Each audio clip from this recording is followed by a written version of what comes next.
dadamputin na rin yan. Kasi tatago na nila. Tapos yung mga halaman na yan,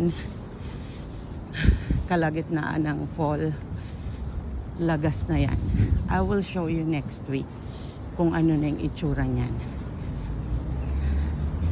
If ever na magsisimba ako every week dito, papakita ko sa inyo yung changes ng mga halaman.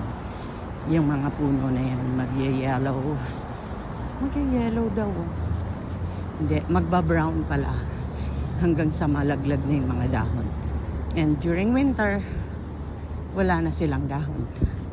Pine tree lang naman ang hindi nalalagas dito eh.